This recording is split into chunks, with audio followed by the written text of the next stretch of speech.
I have a master's in public health.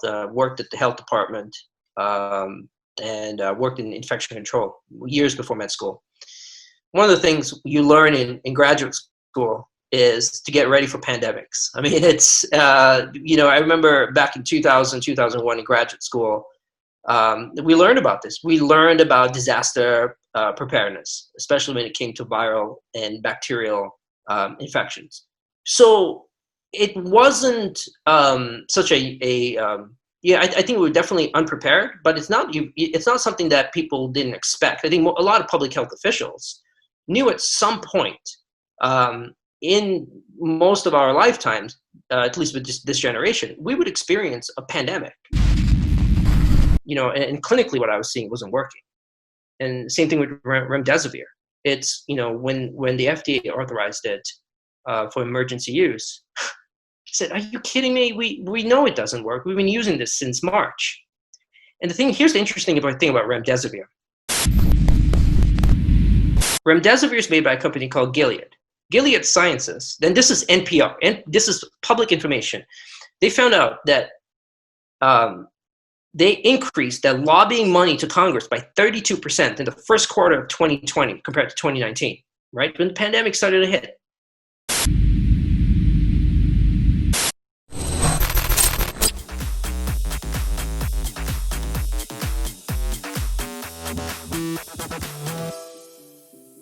And welcome back to another Gutter Fighting Secrets Tactical Podcast. Today's going to be Tactical Podcast number 40. And we're here today with Dr. I'm going to butcher this, man. Yogendra. Am I saying that correctly? That was awesome. That was great. Yeah, my first name is Ram. A lot of my friends call me Rami. But Yogendra is my last name. It's a hard G. That was awesome. That's been butchered since part of the day I was born. So thank you very much. Appreciate it. You are welcome. I strive for perfection here on the Tactical Podcast, man.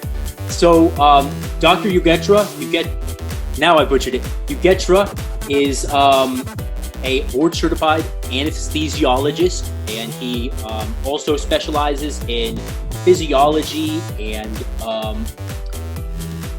biology? Biometrical sciences.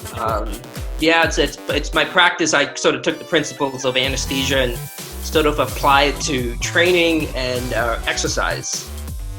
Very cool. So that's another thing why I asked you to come on, Dr. Yogendra. I'm sorry, man. No, it's all right. It's okay. It's all good. All right. Thanks, man. So, we're all martial artists here on this channel, and we're really into the whole martial arts, staying healthy, self-preservation. So before, you and I were talking about it, and you were like, yeah, I've got a lot of MMA fighters, sports guys, jiu-jitsu guys that come in. So I really think it was a good fit. Besides for being a board-certified anesthesiologist, you got your own business, which, by the way, is ECA Wellness, and that's ecawellness.com. Also on Instagram at ECA Wellness, which I highly recommend you guys check out. But you've also definitely seen Ram on Dr. Mike Hanson's podcast, and Dr. Mike Hanson's just, channels in general. For any of you out there who are into fitness and stuff, I'm sure you've seen Ram all around. He's kind of been really putting himself out there as of lately, trying to help give guys information out there about the COVID-19 pandemic. And Ram, that's much appreciated. So thank you for coming on. I really appreciate your time here. Yeah, and thanks a lot for having me on. But part of it is, when you get on social media, I'm not a big social media person, but when this whole pandemic happened, I sort of shifted gears from talking about really fitness and educating the people that come to my center to start, and I was really just directing things for them really about COVID so that they could just take it serious, what I was seeing in the hospitals. So I guess I sort of have that unique perspective where I got, sort of my hands in a couple of different cookie jars and sort of being able to tie in. And I don't think people really took it serious. I don't think they took COVID-19 or this pandemic seriously. And I don't mean to denigrate anyone. I think I'll put myself on that boat, as we were talking a little bit earlier. I didn't take this pandemic serious. I didn't think it was going to become a pandemic. Yeah, and we were talking offline, man, and I didn't either, to be honest with you. Like, and I'm usually kind of like pretty good at like preparing for stuff, but I thought it was going to just pass and it would be a small thing in China or whatever. But it caught so many people off guard and ended up being kind of such a big deal that, I mean, I think worldwide, like most of us out there really weren't prepared for this. Yeah, absolutely. I think, the previous outbreaks with not only with coronavirus, that was the 2003 SARS, that was the MERS outbreak in the Middle East. Both of them were coronaviruses. I think there was a little bit of coverage in the news about SARS. I remember, about 17 years ago, people talking about it, but it was contained. These were viruses that health authorities in the Middle East and China were quickly on top of that. And it really didn't get a lot of media attention. And they were sort of, okay, it's a far distant disease virus that's not going to affect us. Same thing with those Ebola outbreaks. I mean, one of the doctors that went out there to work, he came back with it to the United States, and he was quarantined in a hospital out in New York. And so you saw these outbreaks, but they were just really confined to the certain area. And the health authorities did a great job at containing them. So I think our medical community, our public health departments really, just didn't really take it serious. Now, the thing is, I went to graduate school for public health. I have a master's in public health. Worked at the health department, and worked in infection control years before med school. One of the things you learn in graduate school is to get ready for pandemics. I mean, it's, I remember back in 2000, 2001 in graduate school, we learned about this. We learned about disaster preparedness, especially when it came to viral and bacterial infections. So it wasn't such I think we were definitely unprepared, but it's not something that people didn't expect. I think a lot of public health officials knew at some point in most of our lifetimes, at least with this generation, we would experience a pandemic. I remember, being, 21-year-old graduate student going, wow, okay, got to be prepared for this. Obviously, all of that sort of faded into the background the more I progressed in my career, and we really didn't talk about it. So, I think there were a lot of, I definitely think our health and medical communities really didn't take this pandemic seriously until about, probably about the middle of March, when those numbers started to increase. And, then we started hearing all the things about the ventilator shortage. We started hearing about the PPE, the personal protective equipment shortages. There just wasn't a protocols in place on where to get these equipment. There's so many, so the problem is a lot of hospitals, they have very strict standards. So here's the thing, I can make a mask at home and give it to you, but is it going to be up to standards? So we have very strict guidelines. And I think those are one of the, being in the United States, for all its, the criticisms the last couple of weeks and months about our health system, there's still a lot of good safety regulatory practices in the United States that many other countries just do not come close. One of them was, the personal protective equipment and the standards behind it. But in order to get that, you need to have it FDA approved. Hospitals have to, there's so many committees. There's obviously the litigious part of, that they have the legal side of things they have to look into. So, I don't think we were prepared to quickly approve personal protective equipment, quickly approve testing, antibody testing, or whatever testing they wanted to do. So in terms of preparedness, and I know, obviously being, in martial arts and being in doing physical, preventative exercise and whatnot, it's all about preparing yourself, mentally preparing yourself, physically preparing yourself, knowing, having strategy, what you're going to do.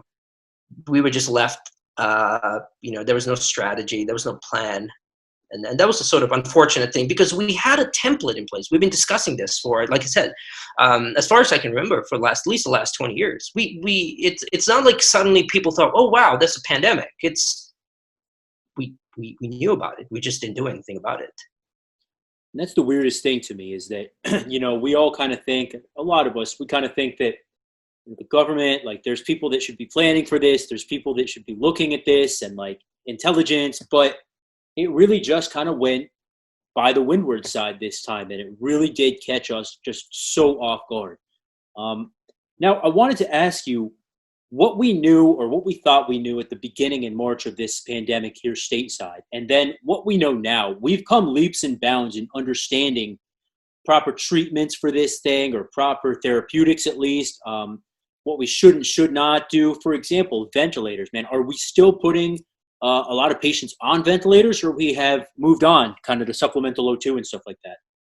Yeah, that's a really good question. The really hard thing about it, so one of the things you got to remember is, ventilators play a role. I think there was a lot of over reliance on using ventilators. And so the really difficult thing is, first of all, in the beginning of the pandemic and when this virus started to really affect a lot of us, was really identifying the sort of the prognosis or the viral timeline or the timeline of the infection. See, for example, I'm sure you've had the flu, you might have had a common cold. Okay, you get the flu, you feel like crap for a week. Maybe you take some Tamiflu, you take some Tylenol, you take some Robitussin, weather it through. Hey, in about a week to 10 days, you're back to feeling normal again, back to your normal, regular activities. Now, they're obviously about, I forget what the numbers off the top of my head, but you're looking about less than 1% of mortality rate of influenza in the United States. So most of those people are going to be immunocompromised. They're going to be your elderly patients with really poor immune systems. So what happens is when you get to a certain point with these infections, you cannot breathe. No matter how much supplemental oxygen I give you, whether it's through a nasal cannula or face mask or other means, there's just really no way of getting the oxygen to you. So you're required to get a mechanical ventilation. So the question is, when do we put you on the ventilator? Sometimes your oxygen levels might be low, but you might look clinically comfortable. So it's a question of, do we put you on a ventilator because I'm looking at your lab values, or do I put you on a ventilator, or do I not put you on a ventilator in that situation? Or do I put you because you are actually maybe having labored breathing, you're having shortness of breath, you look exhausted, you're sweaty. So it's really hard, because the paradigm in medicine is that, okay, you have low oxygen, put the tube in, you intubate me, put that breathing tube in, connect you to a ventilator. But I think this pandemic, this virus has made us sort of take a step back to be like, is that really a therapeutic option? The mortality rates are really high with COVID-19 and ventilator use. Yeah, that's one thing I've noticed, is that a lot of these people going on the ventilators just didn't seem to really, it didn't seem to be helping them like we thought it might. So I think we got a better understanding of the virus. So again, the whole infection timeline. What happens is we think that the virus is the one that's doing the damage, but actually there's something called cytokines. I've talked a little bit about this on my YouTube channel. A lot of researchers, a lot of talk about this. I know the people in the government are now starting to recognize cytokines as a sort of the main reason for the mortality, or one of the main factors for the increase in mortality. So what cytokines are is, okay, for example, I'm going to use a military, and this is what I've talked about in my videos, in my social media. So let's say you got the United States military. We got the Army, Navy, Air Force, Coast Guard, Marines. A lot of them, they're protecting. Obviously, we know domestically we've got the Coast Guard, we've got National Guard. But let's just say, for example, some foreign country were to invade the United States. Well, you got your branches of the military that are going to be protecting our land, air, water, whatnot. But what happens if the Army now starts fighting the Navy, and the Air Force starts fighting the Marines? Because their signals, the messages that they're getting are messed up. So they're getting coordinates to attack the Army. The Army is getting coordinates to attack the Navy. So they're attacking each other. Now the invading Army just waltzes right in, destroy the cities, kill the citizens, take over. It's really what's happening now with COVID-19. Is you got the virus that's now coming in, and they're really fooling they're fooling the immune system into attacking itself. I mean, there's the whole pathology and the pathogenesis behind it is really fascinating, really complex too. I think we're just really starting to realize the sort of the gravity and complexity of how all of that works. But just to, for simplicity's sake, what it's doing is really causing the immune cells, which really fight your infection, to really start fighting itself. They fight the body's own tissues. And part of the challenge is recognizing when the virus goes from a viral disease to what a lot of researchers are calling an immunological disease. And that's taken a little bit of time to really understand, because the paradigm is you get a virus, the virus attacks you, your immune system attacks it back, take some medications to support it, and boom, you're okay. And that's what a good majority of the people, I believe, about that 80% to 85% of patients that are having, the asymptomatic or have mild symptoms, that are that's what's happening. Mild disease, the virus is going, your immune system knocks it out. But for a certain group of people, we don't know the reason why. I have my theories, and we can dive into that if you want to. I'm trying not to be too nerdy, but you get into that immunological phase where the cytokines. So you can think of cytokines as the messengers that you're sending between immune cells. For some reason, the virus is able to mess it all up. So part of the treatment now is to rewire that circuitry, where you're causing the immune cells to stop attacking its own body and start attacking the virus. So I've got a number of questions for you here just on this one topic, but before I jump into those and get too excited here myself, are we looking at something that could have been created in a lab? Because this is like a very complex thing here. Ooh, that's a very controversial question. The researcher, the professor that was one of the ones that I think he identified HIV, the French professor. I can't remember his name off the top of my head now. A couple months ago, he came out and said, this is definitely lab created. He said the genome of COVID-19 has some similarities to HIV. The researcher medical community said, no, this is not. If you look at the genome of COVID-19 and many viruses, there's a certain component of it that they all share. So when you think of the genome, you just think of like a coded message, right? So if you look at all the viruses, there's a certain code in that they all have a similarity. So can you make an inference because of that? So from that aspect, I think that concept was shut down. I'm not a conspiracy theorist. I'm grounded in medicine. But I will say this. I don't know. I don't think there's really evidence to support that it's created in a lab. But I will throw this food for thought. Some of the medications that have been researched, and some of them that are showing some promise, are HIV medications. In HIV, there is a type of immune cell called CD4. It's a type of, there's a specialized immune cell called a T cell. All of us have it. And there's a specialized immune cell called CD4. In HIV, you have a suppression of CD4. Now in COVID-19, it has a suppression of another type of T cell called CD8.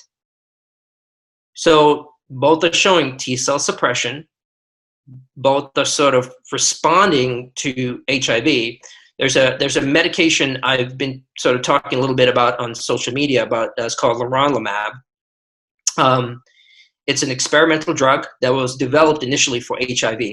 Showed a lot of promise in the HIV trials with over 800 patients. No serious adverse events. I mean, for me, that blew my mind when I started researching it. And they found out a couple of months ago, that it was showing some anecdotal evidence that it worked against COVID-19. There's another HIV medication called Kaletra. It's a combination that I think out in Japan, they're researching this. A couple other countries have been looking into it. That it's part of the HIV treatment that they're showing, hey, might have some benefit. Now, there's some studies that are saying otherwise, but My point is, I can see why someone would say that, and right now there's no concrete evidence to suggest that, but I'm not going to say no. I'm not going to conclusively say no. I'm just going to say there's no evidence at the moment. And obviously with more research and more investigation by not only the science community, but by our intelligence and our government, maybe there is some evidence that'll come to light. But there's nothing right now that's been shared with the general public and the medical community that would suggest that. Gotcha. Yeah, and I think that's a very doctor-like answer. It's a very professional answer. I appreciate you not jumping to any conclusions and just sharing the facts there with us. That's why I had you on, doctor. So I want to jump back real quick, and you were talking a little bit about not only how this is kind of an immunosuppressant disease, but the fact that there is really a lot that we don't know about it. Is that typically the way it goes with like viruses? Or like, I was kind of always under the impression as a layman that like science can figure out whatever science needs to figure out. Why is it taking us so long to learn about this new disease if it's all over the world? It's a great question. And let's go back to SARS. SARS was a coronavirus that the outbreak occurred in 2003. Now, coronaviruses they've been all over. We've known about these for decades. It's not, this COVID-19 or coronavirus, not something that just, we found out about a year ago, just popped out of nowhere. It's been documented, it's been studied. SARS is a coronavirus, and it's a cousin of this current virus. Let's put it this way. They've been working on a vaccine and medications since 2003, and they still haven't found one. Why? Why is it the case? It's such a complex. It's an interesting virus. So when you look at so what is a virus? Is it there's always the debate. Is it a living organism, or is it just an inert? And you can argue it both ways. It's a piece of genetic code. So all of us have in our cells, we have DNA. And that's the genetic code that tells us to, when we're a little fetus, to grow an arm and grow a brain and whatnot. And then as we get older, it regulates our functions. And there are about, I think, 3 billion genomic code, and they've coded all of that in humans. Really, really fascinating stuff. But the COVID-19, the genome of that is, it's made up of another type of code called an RNA. And that's encapsulated with, that's like a little protein around it. And around those proteins are these little spikes. And you hear these things, sometimes researchers, if you watch news, they'll talk about spike proteins. And they're literally, if you look in an electron microscope, they are spikes. The spikes are covered by a sugar. And the researchers didn't actually discover that until probably a couple months ago. And this is why we've been banging our head, because it's got this covering of sugar around it that masks itself from our own immune system. So that's how it's able to evade. Because see, all your cells in the body, they all have sugars. Now, I'm not talking about the sugars in your coffee or your chocolate. I'm talking about sugar molecules. So what your body uses sugar in your cells, they are on the surface of your cells, and they act as to send messages to each other, to regulate each other. It's just a regulatory sort of receptor. So what the virus has done, it's almost mimicked your own body's carbohydrates and covered itself up with it. Wow. So now when the immune system is going, okay, I'm going to look for some, an invader that's coming in, it's going through this virus going, it's got the sugar in there. So it's like grazing over. It's like, okay, it's one of us. Is that pretty typical with viruses, that they'll be able to camouflage themselves like that? Yeah, so there's something called carbohydrate recognition viruses. Influenza is one of them. There are, I think there is parainfluenza is another one. There's a couple other viruses and they call them carbohydrate recognition viruses. So it's known. We just didn't. I think it was just a couple of days ago. University of California in San Diego. They just that was a thing they just talked about where they were able to describe in the electron microscope the glycan or the sugar covering over the spike protein. How the pathology works is when the virus, it's a respiratory virus. So when it comes into your mouth, eyes, or nose, your cells of your respiratory tract have something called special receptors called ACE2 receptors. They're naturally found. They're also found in the liver, kidneys, heart, many other organs in the body. Now, what the spike protein does, it makes a complex. It's almost like a lock and key. Makes a complex to it, and then that's how it enters. It's able to inject its genetic material into your cell. Now, one of the things is the spike protein has a strong affinity for the ACE2 receptor. So that's why it is believed, sort of the whole pathology of how the virus enters your respiratory tract is through that mechanism. Now, the spike protein, again, is covered by a sugar. Now, research is going into identifying ways of attacking that sugar. There's some researchers, so, and I think in speaking with many researchers around the country, one of the reasons why vaccines failed in SARS, MERS, and the other coronaviruses is the vaccine doesn't target the sugar. I mean, vaccines don't target sugars. Vaccines are antibodies, against certain other parts of the virus. Now, they are targeting, the vaccine production is targeting the spike protein. I think that's very clear. But they're not targeting the sugar covering of the vaccine, of the spike protein. Yes. Vaccine, there's no antibodies against sugars. Right. And if this thing can mimic these sugars and mimic and camouflage itself, then, I mean, what's to necessarily prevent you from recatching this thing 6 months later? I mean, we don't know that yet, but is it possible? Absolutely. And I think this is the thing. So when you have an infection, let's say, not even COVID, any infection, what happens? Your body builds immunity. You build antibodies to that virus. I mean, this was when I was a little kid, I had chickenpox. I never had the chickenpox vaccine. I got chickenpox. I have circulating antibodies against chickenpox. And the next time I got exposed to it, those antibodies, how it works is, the antibodies are very specific for that virus or the bacteria or the disease, that the next time you're exposed to it, it says, oh, we don't have to take time to make it or recognize it, go through that process. We already have the sort of material. You can think of it as the blueprint. We've already got that in our library. Okay, let's pull it out. Boom, boom, boom. When you get exposed to something for the first time, you don't have the blueprint. Your body doesn't have the blueprint. So the machinery is just taking its time to build those antibodies. When you get exposed the second time, you got the blueprint, you get them out, boom, boom, boom, make those antibodies. Antibodies go attack the virus, bacteria, whatnot. The question is, how long? If you can make antibodies, first of all, effective antibodies, the other big question is how effective and how long do they last?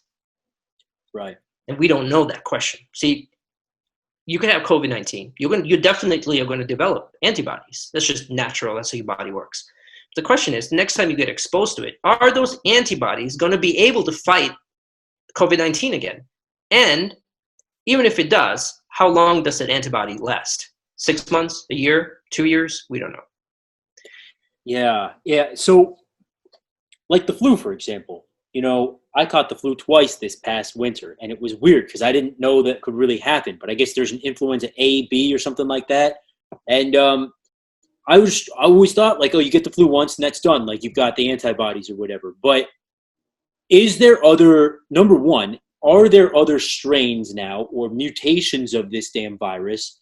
And then number two, what are the odds that somebody could get infected with it, suffer, get better, and then a month later or whatever, get reinfected with it? Yeah. So I'll since you mentioned about influenza, I'll just sort of talk a little bit about influenza real quick. There are four types of influenza, A, B, C, D. Really, the more common ones are going to be type A and type B. Type A has, the difference is really what's on their receptors of the virus around there, sort of that envelope that covers their genetic material. So going to your question about COVID, I guess the thing with the antibodies, or the reinfection with that, again, like I said, we don't necessarily know, because we're right now in the middle of the pandemic. We're still getting that data. The principle is that, again, we're using this paradigm that you're going to have effective antibodies against the virus, and then once you get it, okay, we're all done. Now, there's been speculation that there might be mutations and other things taking place. So as of right now, the social distancing that's taking place has really slowed the mutation rate of COVID-19. I haven't really looked at some of the new data in the last 2 or 3 weeks, but the last time I looked at it, there was probably about 14 or 15 different strains of COVID-19. Wow. But I think there was only 1 or 2 that were really affecting the spike protein. So really got to focus on the spike protein to see if there are any mutations in that, because that's where the vaccine development, medication development are all taking place with that spike protein. Okay. So there's nothing right now to suggest that the mutations that are taking place are going to affect vaccine and medication production. There's a website called nextstrain.org, and you can actually trace, all these researchers have traced where the virus originated, obviously originated in China, but the strain from the West Coast is different from the strain from the East Coast. I mean, it's really fascinating how West Coast of the United States got directly the genome from China. East Coast got it from Europe. I mean, it makes sense geographically when you look at the map. Yeah. But it's really fascinating to actually see that they mapped out the genome, and so you can see those different strains. Now, right now, there's really nothing to suggest that there is a more virulent strain or anything to affect the vaccine production or medication. But with that being said, with things opening up, with social distancing practices kind of falling by the wayside, depending on where you live, there is an increased risk now for mutation. COVID-19 has been slowly mutating because we've done a pretty good job with the social distancing and all the masks and everything. But it on a blink of an eye, once things start to change with our behavior, the virus is going to change too, because it's a survival. It needs us to survive. So to answer your question, as of right now, no, but that can change. And just like this pandemic, it's constantly shifting and moving, and new data. I mean, for a while we were hearing about kids getting COVID-19. It was Kawasaki and inflammatory diseases. Then we started hearing people having strokes, and then now we're hearing of people having neurological disease and post-COVID complications. I joined a Facebook group, so I had getting on social media. It's been incredible. Like, I've been able to connect with people all over the world. And so there was this lady that messaged me about 2 months ago, and she goes, "Listen, I have COVID-19. I have all these complications. I'm negative. They sent me home. It's been 2 months, and I have all these complications. And the doctors are saying, we don't know what's going on." And she goes, "Can you look into this?" So I said, okay. I got on with my other stuff. She sent me a message again. She goes, "Please, you might be the only one that's listening to any of us." So I joined a Facebook group. There's a Facebook COVID-19 support group. Hundreds of people all over the world. I started talking with them. All post-infection patients. Blew my mind. Literally thousands of people are now writing and saying they have all these complications. Yeah. And they're negative. They're negative for the virus, but they're having respiratory problems, cardiac problems, endocrine problems, rheumatological problems, hematological problems, bleeding. They've got arthritis-like pictures. They're sending me pictures of their skin changes on their hands, and some of it looks like an inflammatory arthritis.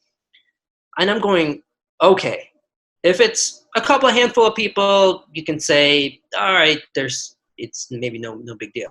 Literally thousands, and you can go join this Facebook group and just that community there. It got pretty overwhelming for me, because I put a post out there and I said, listen, I'm a physician. I kind of do things on social media, kind of highlight some of the things that are going on so that the medical community can, at least for me, doing those videos, it's while I'm able to educate and tell people about what's going on, partly it's to also help my medical friends too, kind of give them my theories and my ideas to go investigate. I always say I can throw out a theory, an idea, and I want someone that's smarter than me. I'm more intelligent than me that can really take that and run with it. So and that's really the whole reason I started doing, getting on social media. So I went in this Facebook group, I started investigating, and it was just pretty mind-boggling just how there's very little coverage in the media. No one's really talking about literally thousands of people with these post-COVID-19 complications. So I started doing my own investigation. I went back and looked at literature from SARS and MERS. And what I found was Chinese researchers, now keep in mind with those previous coronavirus outbreaks, they were only for like a couple of months. They were really contained, and they only affected for just a short period of time. That there weren't a lot of studies done. There was just, one of the things, when you're studying all of these things is, from a scientific point of view, you want more people sick. Right. Because then you can study it, but at the same time, it's also cruel and inhumane to be like, oh yeah, I need sick people so I can study this. So obviously, there's the ethical and moral side behind it. You want people to get better and not get the infection. But so there's very limited data. But there's a couple of studies from China that show that people, there was a significant amount of people with post-COVID-19 complications in China from the previous outbreaks. A lot of them were respiratory, cardiac, and whatnot. What was interesting was most of them were respiratory, but almost all of them, the complications subsided in 12 to 18 months. And the nice thing is, I've been able to talk to people and be like, look, I don't know if your symptoms are going to last forever, but if we're going to look at the previous coronavirus outbreaks, the researchers found in 12 to 18 months, most of these complications resolve themselves. So the next question is, why? Right. Why is this taking place? And I'm going to go back to this concept or this theory of the cytokines playing a role. Now, remember we talked about cytokines being those messenger proteins that are made by the immune cells. That's how they coordinate their attack, and they tell what cell to go where and what cell to secrete what. So some of the Chinese researchers from previous coronavirus found that there were elevated cytokines after an infection. Huh. And some of those elevated cytokines were causing the respiratory and the cardiac problems, and possibly even the endocrine and rheumatological problems. So, doctor, how would elevated levels of these cytokines cause complications? So again, you got to let me just take one step back. The paradigm that we're working with, the old paradigm, is you get an infection. The virus, you get exposed to the virus lingers around, and it stimulates the production of cytokines because, the immune system is ramped up. The cytokines redirect the immune cells to do their things, and boom, virus is gone. But for some people, the messenger, the cytokine messages get mixed up. And what happens is now it's what's called the cytokine storm, where it's a hyper-inflammatory response, where you got, the immune response is almost like a symphony. You got the string section, you got the percussion, you got the pianos, you got your woodwinds. And then when one of them goes off, it's like the whole thing is just chaotic. Everyone's like playing, it's not, that symphony's totally, asynchronous. So that's really how the immune system works. So with these cytokine storms, these hyper-inflammatory responses, everything is thrown, into chaos. No one knows what's going on.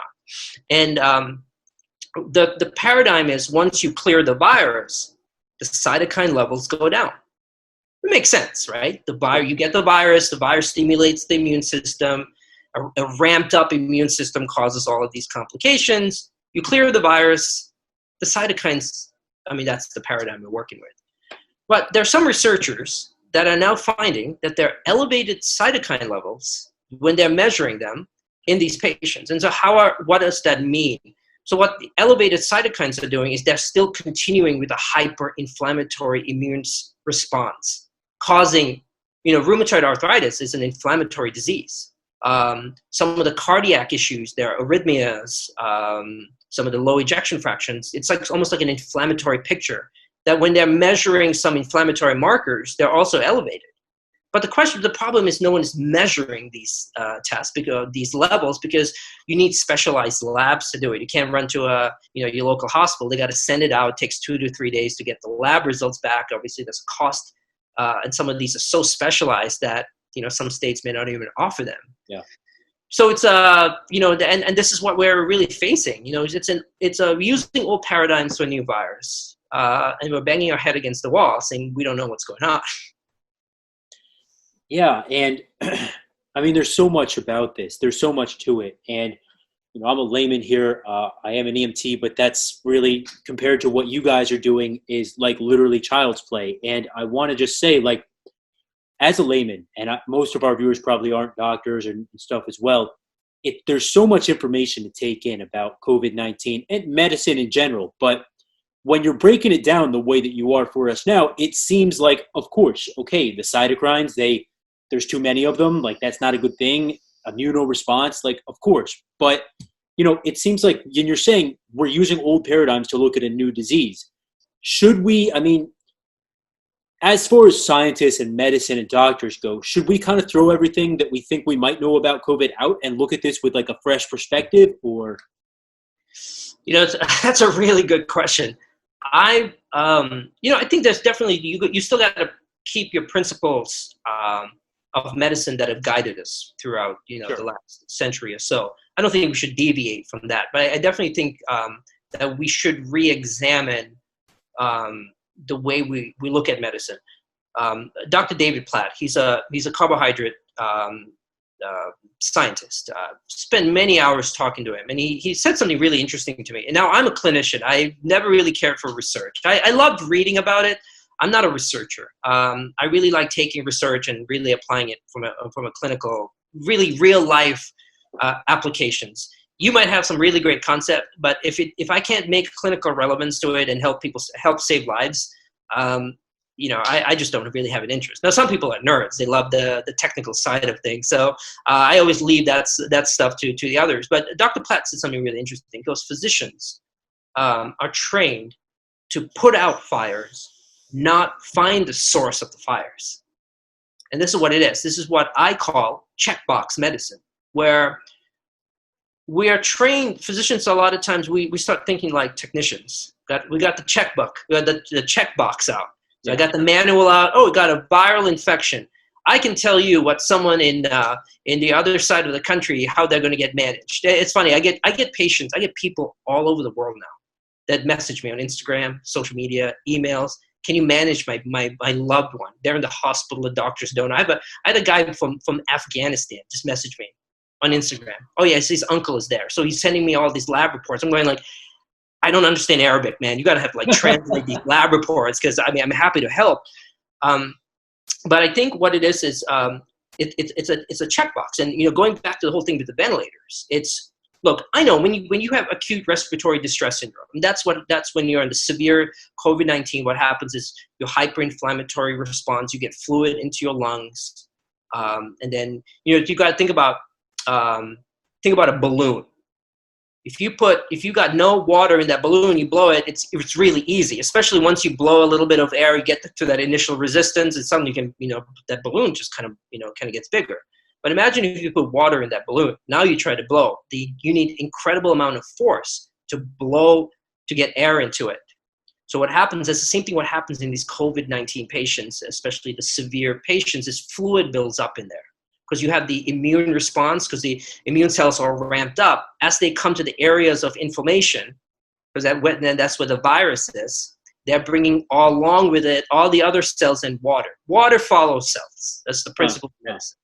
So water comes in, and then you develop what you call ARDS. A lot of times you can read, it's all over the news. People talk about ARDS and lung disease and lung complications. So what happens is now these patients are having a really hard time bringing in oxygen, because those little balloons, which we call alveoli, are having a really hard time expanding because you got water in it. And so even if you do get air in it, now the air has to go through the water into the blood vessel. So now they're not getting the blood, and then they get low oxygen levels, and then start having all the multi-organ failure. And that's really what how most patients that have severe COVID-19 succumb to the disease. So the paradigm is then, okay, the patient comes in, we're gonna try to treat them with some antiviral. They don't have any, doesn't respond, we're gonna maybe throw some steroids.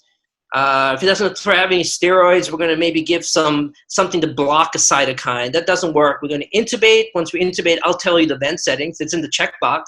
I'm not going to get too much into the technical side of it, but, we do low tidal volume, 4 to 6 milligrams per kilogram. We do high FiO2. We give a high PEEP. I mean, these are the vent settings. This is what we do. And then we cross our fingers and we say a prayer and we maybe run some pressors when the patient starts crashing and, then the patient's dead. We've got to take a step back. We've got to start thinking more as physicians and technicians and throw those manuals out and the checkbox. But again, we still have to practice. We still have to be grounded in the principles. There are roles of ventilators. There are roles in all of this. What we're doing a better job now is from talking to many physicians and helping patients and managing people, strangers I don't even know. I think we're getting a better understanding about the viral phase of the disease and the immunological phase of the disease. I've looked at hundreds of reports from various different hospitals around the country. And what was really startling from the initial part of the virus and the pandemic was how it was complete chaos. There was no organization. There was no template. People were just randomly throwing things around. Some got hydroxychloroquine. Some got hydroxychloroquine and zinc. Some got remdesivir. Some got steroids. Some got it in the first day. Some got it in the last day.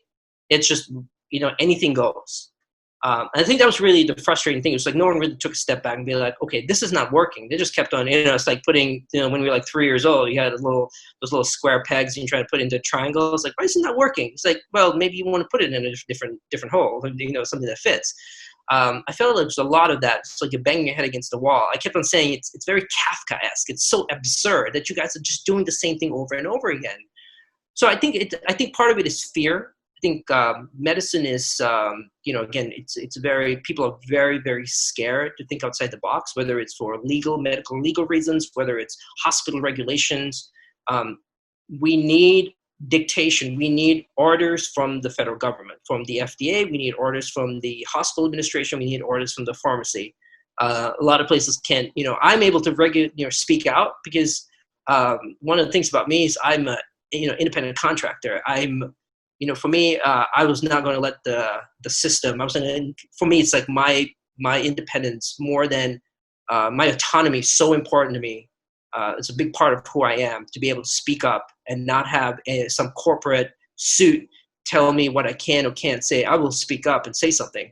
So it's a blessing in a way that I've been able to get on social media and not be constrained by some of the other obligations.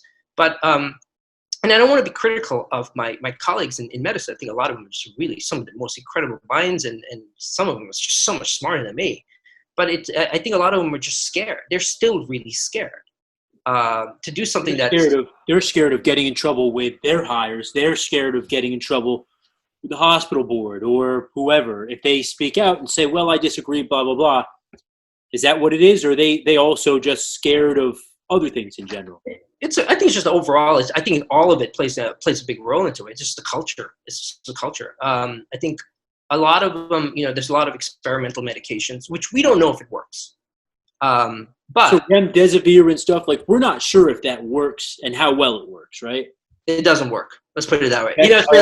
So I'm gonna let's just talk a little bit about the medications. I think one of the things with when this pandemic hit, there was I think the medical community is like, oh no, we don't have really any effective medication. Remdesivir was actually developed as a broad spectrum antiviral sometime around 2002. It was initially developed for Ebola, and then they started looking into it for SARS, the first coronavirus in 2003. So it's been around for a while.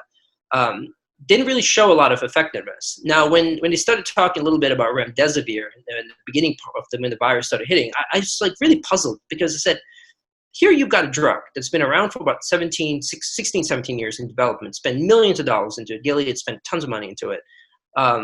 Hasn't really shown effectiveness in Ebola, in the other coronaviruses. Why are they so confident it's going to work now? We gave hydroxychloroquine and zinc, hydroxychloroquine and azithromycin. And I just remember thinking to myself, what are they doing? This is not going to work. And it didn't work. Mm. I got friends all over the country that, privately would say like, hey, you're giving hydroxychloroquine. We don't have anything else to give. What do we give? I mean, So they were just kind of like, we got to give them something. Like, let's give them this hydroxychloroquine. got to give them something, right? Got to give them something. So we're going to give this, even though we all knew it didn't work. So when, we based it on a study that was a French scientist, Didier Raoult.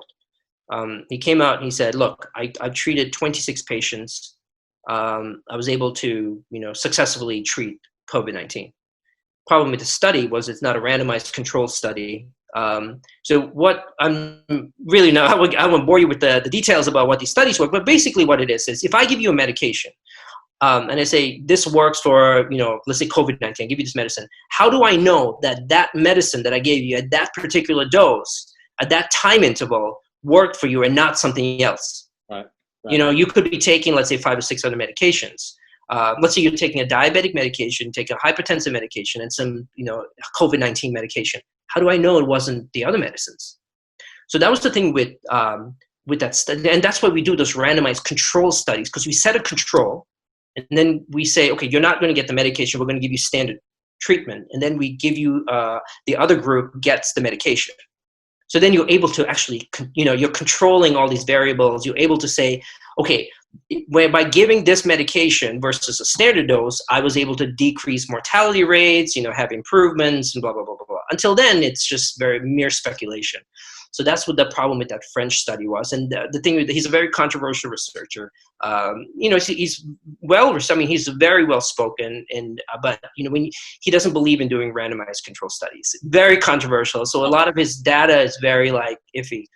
I think there was a lot of pressure in the government. I'm like I said, I'm going to try to stay away from the politics of things, but it definitely starts to play a role into it. I think there was pressure to open up the country. We got to give some hope to the people. And when you say, look, it's a bleak, we don't have medication. I mean, what are we all going to do? It's going to be mass chaos and pandemonium and depression, anxiety. People are worried about their jobs and livelihood and whatnot. So I think hydroxychloroquine was pushed by the FDA for that very reason, by the government, without really any concrete data. Hydroxychloroquine and azithromycin. That was really interesting. Azithromycin is an antibiotic. No one knows why we give azithromycin. Some have speculated, well, it's to treat secondary bacterial infections from a virus. See, we give antibiotics to treat bacteria, not viruses. The thing is, a lot of us don't really give antibiotics to someone unless you actually have a bacterial infection. As a prophylaxis, it's really iffy. Now, there's another theory that particular antibiotic that was initially suggested by the government and the FDA actually has a role in suppressing the cytokine storm that we talked about. Okay. Azithromycin. So, but again, even to this day, no one has can give an explanation why. Yeah, and this French researcher didn't even explain why. There's another doctor up in Monroe, New York, in upstate New York, Dr. Zelenko, and he said, I've got my concoction of hydroxychloroquine, zinc, and azithromycin. And he goes, I cured 100 patients. Well, it's great, but where's your study? Next thing you know, Rudy Giuliani's on TV talking about it. But that's like me coming and saying, hey, well, you know what? I got 200 patients. I gave them, the Yogendra concoction of, Taco Bell and some hot sauce, and I cured them of COVID-19. And you go, okay, well, it's really what I know. It sounds really absurd. But that's really what it is. You got to have a study. You got to have something we can look at and wrap our minds around, have peer reviews and look at it. So when all of these came out, and clinically what I was seeing wasn't working. And same thing with Remdesivir. It's, when the FDA authorized it for emergency use, I said, are you kidding me? We know it doesn't work. We've been using this since March. And here's the interesting thing about Remdesivir. So Remdesivir is made by a company called Gilead. Gilead Sciences, then this is NPR, and this is public information. They found out that they increased their lobbying money to Congress by 32% in the first quarter of 2020 compared to 2019, right? When the pandemic started to hit. And now they're pushing this drug that, and I just read something where the United States now has bought all the drug supply of remdesivir. The rest of the world can't get it, which to be honest with you, I don't think that's a big deal because it doesn't work. But it's an expensive drug. It costs the Americans, if you have private insurance, it costs us $3,200 to get remdesivir. It's like $500 a dose, so you got to get like 6 or 7 doses. Here's the interesting thing. The studies show it doesn't work.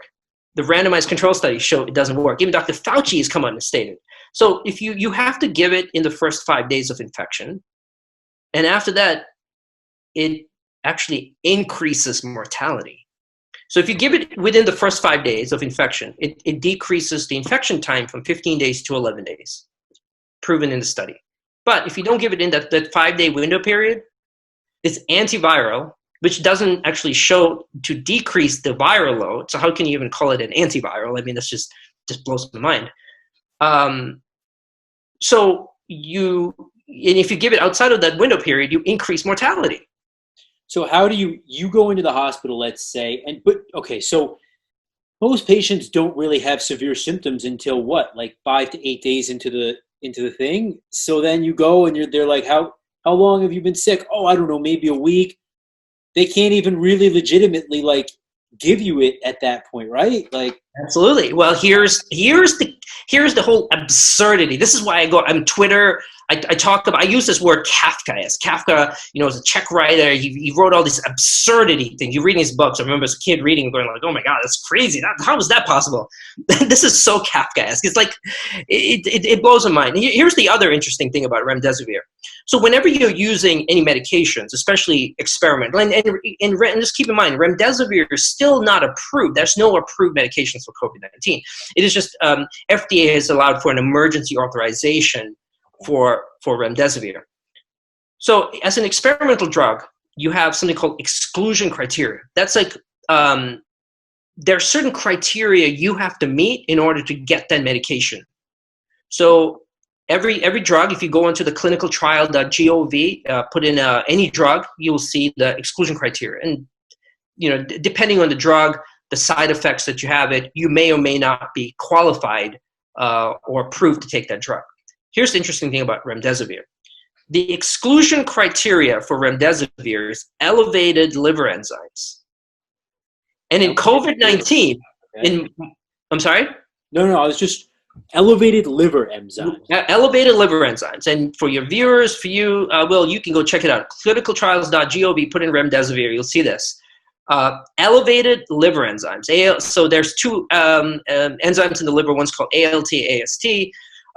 When they're elevated, it's usually a sign of some sort of liver damage. Okay. And elevated liver enzymes is an exclusion criteria for remdesivir. Now, here's the kicker. In moderate to severe COVID-19, you see elevated liver enzymes. Damn. That's the catch-22. You've got a drug that's expensive, that doesn't work, that you can't give it for COVID-19 patients. And I knew this, and this is how I learned about it. So this is how I really kind of got really involved into COVID-19. Like really look into it. So a colleague of mine, that he's an anesthesiologist, retired down in Florida. One of my really good friends. His wife called me and goes, "Listen, Tom's in the hospital. He's got COVID-19. And now he's getting intubated." I was like, "Oh my God, what's going on here?" And that's how I really started to kind of dive into that. Just 'cause I wanted to save my friend. I mean, people ask me all the time, why, what's your stake in all talking about all of this? My stake is I'm trying to help my friend. Really, that's what it was. His family called me. I'm making like these other videos about fitness and trying to like figure out my life. And then he's like, his family's desperate. They said, "You got to help. There's no one else here." So that's when I started doing my independent research. And I found out, and I asked the family, "Did he get remdesivir?" No, he couldn't. His liver enzymes were elevated. Did he get tocilizumab? And tocilizumab is a medication that we treat rheumatoid arthritis. And what they're treating it now for is the cytokine storm. Now here's the other kicker about tocilizumab, elevated liver enzymes. So now you have another drug that's supposed to be given for cytokine storms, that's approved for rheumatoid arthritis, but you can't give to COVID-19 patients. I literally so I've been on the phone for the past couple of days. There's a family in the state of Washington. They hit me up on Instagram. I talked to the daughter. Her dad's got COVID-19 in Arizona. He's 70 years old. So now I'm gotten involved in the management of her dad. So I'm looking over all these medications and stuff. I'm like, okay, we can get some, the experimental drugs. The FDA is giving a really hard time because I personally feel they got burnt by hydroxychloroquine. Mm-hmm. So now they're being super cautious so they don't get embarrassed again. So I said, okay, if you can't give any experimental drugs, have the doctors considered giving tocilizumab and remdesivir? She goes, no, they can't, because he's got elevated liver enzymes, and he's out of that window period, like you just mentioned, Will, that he can't get remdesivir. They feel like he's more in an immunological phase of the disease. So we don't have anything right now. We really don't have anything. It's mind-boggling. Yeah, it is. It is. And again, I don't get political on this channel either, but the media seems to kind of be pushing the narrative of it's okay, we've got treatments available, it's not as bad as we thought it was, it's okay, you're going to be fine. But, when I really dive into it and look at the actual science of it all, it doesn't seem like it's all okay and peachy galore. Yeah, so, let's sort of dive into that a little bit. I think the media overblew the numbers. I'll admit that. When you look at it, you see young patients are not they're not succumbing to the disease like the media. I mean, if you really look at the numbers, it's so low. People under 45 with no pre-existing conditions, most of them are just having a little sniffle or asymptomatic and going about their business. Doctor, let me just stop you right there, because this is important, I think, for me and for everyone else to kind of realize is if you're under 45 or even 50 maybe, but you're saying 45 really, you shouldn't be as concerned as somebody who's a little bit older or has underlying conditions? Well, you can't look at this in a vacuum, because we're all part of a community. So here's the thing. I myself personally might be okay, because I'm 41 years old, and am I concerned, me personally, about COVID-19? You know what? I don't. I'm healthy. I don't have any underlying risk factors. Chances are I can go out and if I get exposed, I'll be able to weather the storm. But my neighbor, my parents, the elderly, the immunocompromised. Yeah. If I'm infectious, and I'm spreading it to them, they may not be able to do it. So it's less of a me and more of a we. And I think it's really, really hard.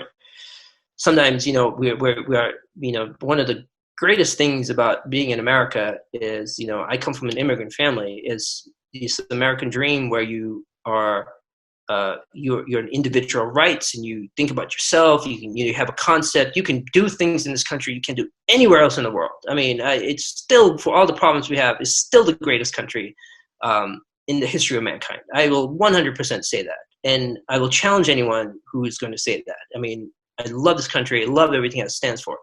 But I think with that being said, there's more of a me than a we, and I think it's just ingrained in our culture. And I think it's when you look at some of the other countries, there's more of a there's more of a I think it's more of a homogenous group. I mean, that's also the diversity of the United States. One of the benefits behind it is also some of the things that kind of hold back, especially when it comes to a pandemic. And I think people going, well, I'm safe. Yeah, but you're in a community. You're going out, you're going to the supermarket, and that's someone's grandmother, that's someone's parent that you might be infecting. So I think we really have to start thinking of ourselves as part of, as Americans, as a community, as all of us are in this together. So if you look at the numbers, the statistics show everything after 45, you start to see an increase in the mortality rate. The highest mortality is after 80, you're looking at about 23-24% mortality rate. And I mean, they're older, their immune systems are weakened. So it's about protecting those group of people. And so, we're going to talk about reopening the country and whatnot. I'm not one of those people that was a fan of shutting everything down. I still, we have to get back to, people have jobs, people have livelihoods. You can't keep them down. That goes against the American dream. I mean, this country, it's just so incredible. My friends in Europe just don't get it. It's funny. They was like, you're so pro-American. And I was born in England. I grew up in Europe, and I said, well, I can do things in this country. My parents left England So I'm ethnically Sri Lankan. My parents left England because of racism to the United States. We're talking a lot about racism and whatnot, all of this stuff right now, but it's still the greatest nation. It's still opportunities for anyone. Oh God, I started up a business. I've gone to school. I've had a good career, and just because of the blessings I've had to be in this country. So I think we have to open up. We have to be smart about how we're opening things up. And one of the things, I've always thought about was, okay, older people, for example, people that are 50 or let's say in the 60s with pre-existing conditions, maybe they do need to have social distancing. Maybe they do need to be working from home. But we get the younger people out working, wearing masks, but social distancing. But let's reopen the country. Let's get things going. I know it's controversial. People say, oh, we got to shut everything down. Coronavirus is always going to be here. It's always going to exist. It's not never going to get down to zero. And I chuckle to myself when I hear these politicians and people in the media, well, we're trying to get the numbers down to zero. No, you're not. No, you're not. It's like with HIV and influenza and all these other viral infections. They'll randomly pop up. You're never going to eradicate this completely, at least for the next couple of years. It's going to be reality. So we're all going to be hunkered down and waiting for government stimulus checks every 3 months and watching Netflix until the cows come home? Come on. Let's be realistic. Yeah. And that was just, it was the weirdest thing to see how everything shut down, and whether or not that was the right call. I mean, I could armchair general right now and say, oh, I would have done it differently, but I'm not in charge. So it doesn't matter to me, but masks. This is such a controversial thing, and you bring it up. So I've got to bring it up now, man. And I mean, I don't want to throw you in any hot water here, doctor, but do masks work? Or, I mean, are we taking it too far with the N95s and the, surgical masks? What's your opinion, sir? So let's go back to 2003, SARS. When SARS happened in China, the China, Japan, Korea, a lot of the Southeast Asian countries, they were scarred by SARS. They were scarred by the events of SARS, and they all started wearing a mask. Why? Because they learned from that. I would see Asian people when I travel, Southeast Asia. I would laugh to myself, like, someone from an Asian background, they're wearing a mask. What are they thinking? There's going to be an outbreak in this plane, or New York City transit. It's like they always wear a mask. I'm like, why are these people? It's like there's no smog in New York. There's no smog in Miami. This is not Beijing or Tokyo, whatever. These are clean air cities. Now I realize these people were smart. They were scarred. They learned, and they implemented this almost immediately. I got cousins that live in Singapore. All of them were wearing masks. My friends in Europe, all of them were wearing masks. Now, this is the thing that really upsets me. I'm grounded in science. I'm not a conspiracy guy. I'm going to look at studies. I'm going to look at all that. Coming from a public health background and medical background, we look at the CDC. We look at the WHO as our sources of information. My anesthesia practices, a lot of that comes from the CDC, from the WHO. All of these are big organizations. We kind of have a lot of, we listen to them for guidance. They're really sort of the principles of the bedrock of clinical and public health medicine. These organizations came out at the beginning of January and February, literally telling us, do not wear a mask unless you are having symptoms or you're around sick people. And I told that to people. I made videos about this, telling people you don't have to wear a mask. I'm at the supermarket all the time. I would see people wearing a mask and be like, why are these people wearing a mask? They don't have to wear a mask. The CDC is saying this. So then one day, when the rest of the world is wearing masks, one day I get up and then suddenly I'm seeing the Surgeon General and the CDC all saying everyone's got to wear a mask. You can't even walk into the supermarket without wearing a mask. So now for 3 months you've been telling one thing, and now all of a sudden you guys are saying, oh, we got the data. Okay, you got data. Well, why didn't you guys call up the Czech Republic? The Czech Republic back in March, they made it mandatory to everyone had to wear a mask in the Czech Republic. Yeah, I think Austria did the same thing in the supermarkets. All over Asia, you had to wear masks. So you learned about this now, but I'm saying by you being the CDC and our health authorities, why did you call the Southeast Asian governments? Why didn't you call the European governments? Asking, what are you guys doing? What did you guys learn from these diseases? It's not new. These guys were doing this. And it makes me so angry because my credibility is on, well, a lot of other physicians, our credibility is on the line. And it's understandable that the general public, people in the public going, you told us for months, you are the guys, you are the health authorities, you are the guys that we all turn to. And you said, don't wear a mask. And all of a sudden you're wearing a mask. And I understand how people saying, well, is it political? Are you trying to keep us down? Are you trying to control us? Blah, blah, blah, blah, blah. I get it. I understand it. But the science is, it does prevent infection. It does. If you are coughing, again, it helps you catching something, and also more importantly, helps you, prevents you from spreading it to someone else. And the thing with coronavirus is you might have it and be asymptomatic. I'll talk about a lot of the professional athletes. They'll get on Twitter and be like, I tested positive. And the only reason they tested was because it was mandatory, whether it's by the NBA, NFL, the professional leagues. They are like, I didn't know. I actually have a guy that comes to my gym. I banned him now for a couple of weeks, but he texted me. He said, I had to go to, I went to work. They tested me. He works for the city, the government in Rhode Island. The mandatory testing, of which I found out I'm positive. I had no symptoms. I'm walking around. But he goes, I guess I was spreading coronavirus for all over, everywhere. He goes, I wasn't wearing a mask. He goes, now they're having to do contact tracing. And he feels horrible. And it's like, well, that's the reason why we have to wear a mask. Yeah. It's inconvenient. I get it. We talk about constitutional rights and what the government can say. I get it. I understand it. But listen, it's a science. The science is not political. Science is not, whatever you want to, whatever your political spectrum is or your ideologies are. Science is science. The science says that the masks prevent and having a big impact.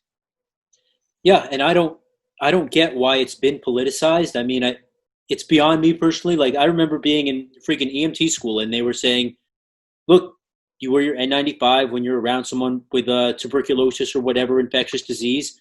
It's just how you stay safe. It's just part of your PPE or your BSI or whatever. Like, okay, well, that's simple. Like, you tell me that, it's science, I'll believe you. Like, I'm not a genius, but I'll believe what you tell me. Like, and then you hear people saying masks don't work. They're a bunch of BS. I just don't understand it. Like, science should be science, but I guess, hey, viral load. And I think this kind of ties in nicely is we kept hearing at the beginning of the pandemic about viral load. And the theory, I guess, was that the more of the toxins you inhale, the more of the virus you inhale, the sicker you're going to get. Has that been something that's actually held up in science? Yeah, I think there's definitely, and that goes back to the whole, the principles behind viral infections. And I think it applies, the same thing still applies to COVID-19. It's the amount of viral particles that you are exposed to that increases your, I wouldn't necessarily say severity, but the risk of getting the infection. So, see, for example, people were talking about packages and getting Amazon packages and the internet. There's very low probability that they're going to get COVID-19 through that, because again, you're talking about the number of viral particles. But if I have, let's say I'm close to someone with potentially that's infectious, they sneeze right in my face, you're going to have like millions and billions of viral particles directly into my mucous membranes and into my mouth. But let's say that person sneezes and I'm 10 feet away from them, those viral, even if I get a little bit exposed to it, you're still going to have a risk, but that risk is so, it's decreased. Okay. And that's the whole 6 feet rule has been implemented in place, is that you're minimizing the risk. So, but the number of viral particles you're getting infected. So that's just the principle of viral infections, and I haven't really seen anything that would suggest anything different. And that's again why when people ask me, why is it only 6 feet? Because the studies have shown that you need a minimum of 6 feet to minimize the risk of the exposure. But here's the thing: if you get exposed, but here's the one viral particle, you can still theoretically get COVID-19. Right. You can descend down that whole cytokine immunological pathway, but highly unlikely. It's more being exposed to more particles.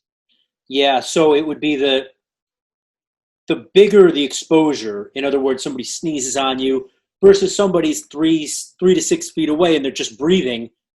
your immune system has the potential to fight that off, rather than if you're exposed to a whole crap load of it, you're kind of screwed, right? Yeah, absolutely. Exactly. That's what it is. But again, all it takes is one viral particle, and that thing just quickly replicates too. Again, it's not like you get one and suddenly your immune system can knock it out. It's not so much that; it's just the risk of it is just so low of getting infection. Now, how about the blood types? O being the least of concern and A being the most, or something like that. Is that science that's holding up as well, or? Yeah, very interesting question. So, back in March, I think there was some anecdotal evidence. Some Chinese researchers were saying type A had a higher risk. Again, you have risk of developing COVID-19 from all blood types. So they're not because you are A doesn't necessarily. Or let me backtrack for a second. The principle was that type A had a higher risk of developing COVID-19. Type O had a lower risk. Some people have interpreted as saying, well, if I'm O, I'm not going to get it. No, that's not really the case. It's if you looked at the numbers, it was like 34% risk versus 23% if you had type O. So there's definitely there is a difference there. And I think there's a couple of studies that have, also suggested that is the case. Now, the medical community, the official explanation is it is unknown why that is the case. But I'm going to tell you something, Will, that I talked about in my videos, and I've been now involved in some research with a couple of scientists. Remember I said COVID-19 is a carbohydrate recognition virus, so it looks for sugar. Carbohydrates, it's always looking for other sugar molecules.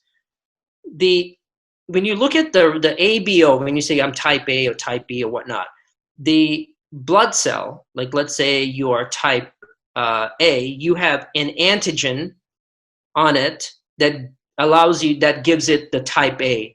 So the antigen is almost like a signal on top of that red blood cell that says, hey, I'm an A.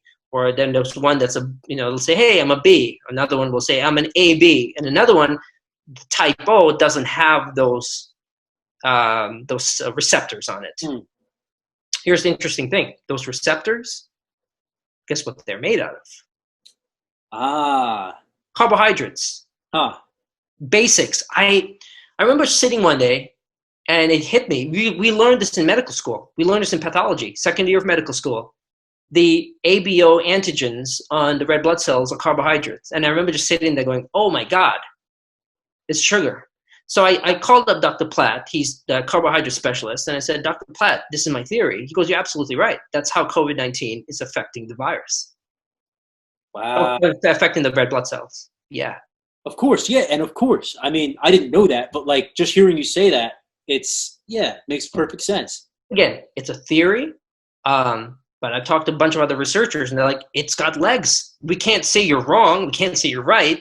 It's got some legs to it. So now I'm trying to get people to be like, can we please investigate it? And, it goes against the paradigm of thinking. It's like, no, that's not possible. And I'm like, wait a second.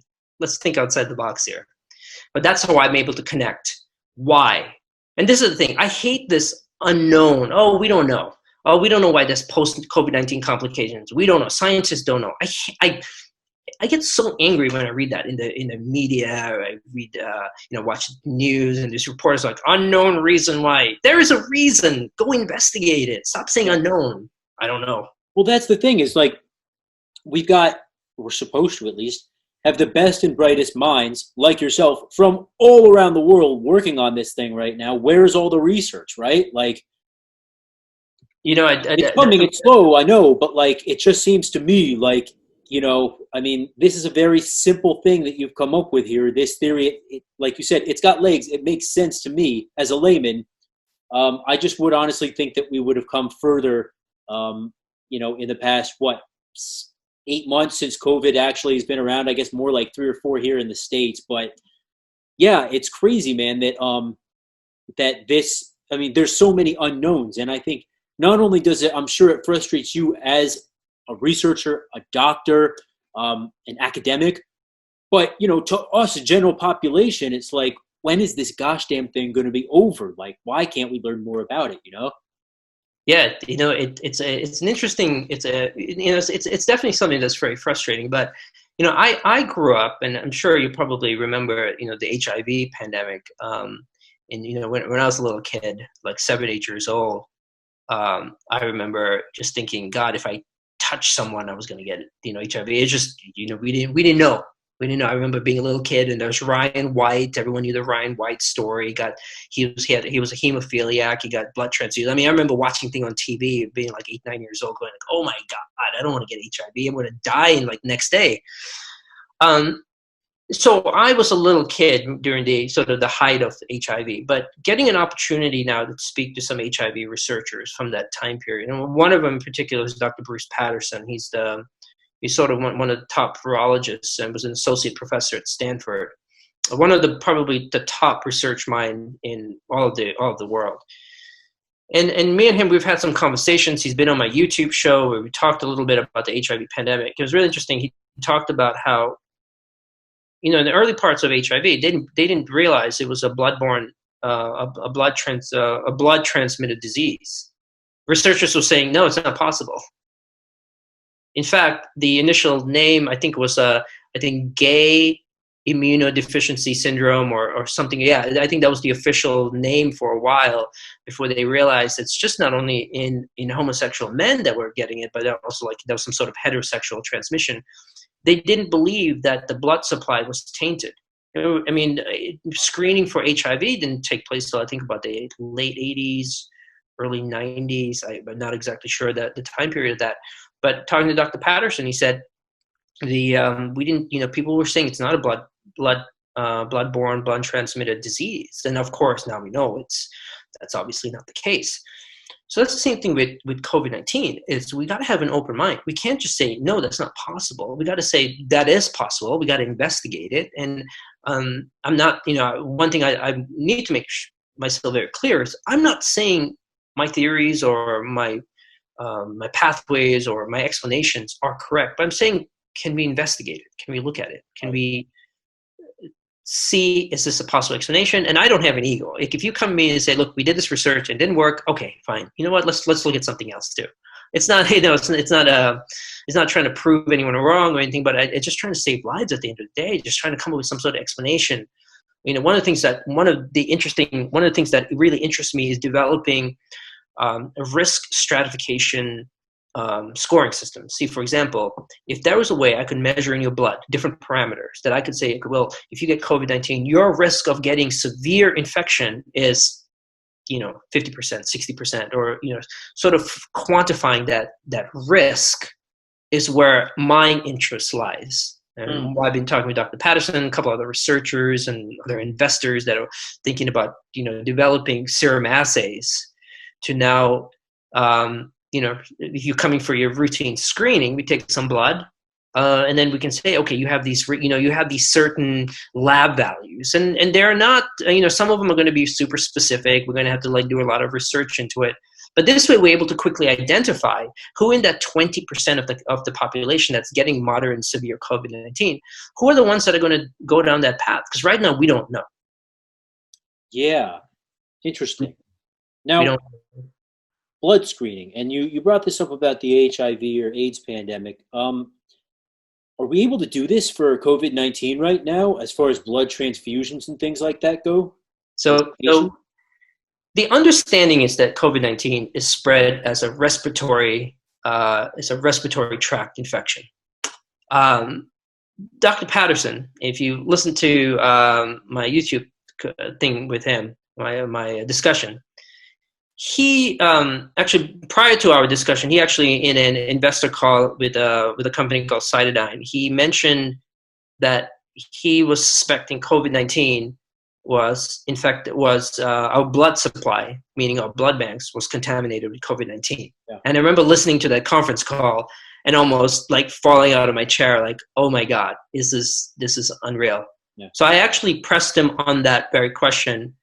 And what he said was, in Canada, they isolated in one of their blood banks a viral RNA, maybe the virus genome in the blood bank in Canada. They didn't really get into specifics about that. I'm not sure if that's obviously hospital regular. People might be some sort of top secret information, but this is what he said. I mean, this is on YouTube. He said that he was very open about this. He's made a couple of lectures where he's talked about our blood banks being contaminated. There's no evidence. I haven't heard anything else from anyone else. Right. But let's put it this way. I don't think we've tested our blood banks. No one's testing for COVID-19. And we don't have the tests right now. I mean, it's got to be specialized tests to test the viral genome to make sure that you have the blood.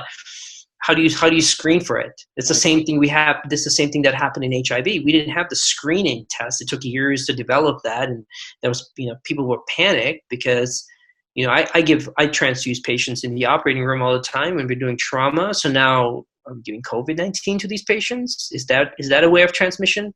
We really don't know. Wow. Now it could be, here's the thing. It could be just a theory that doesn't have any legs to it. Yeah. But this is what Dr. Patterson's feeling, and this is what I feel. Why? Let's test our blood banks. Yeah. Why not?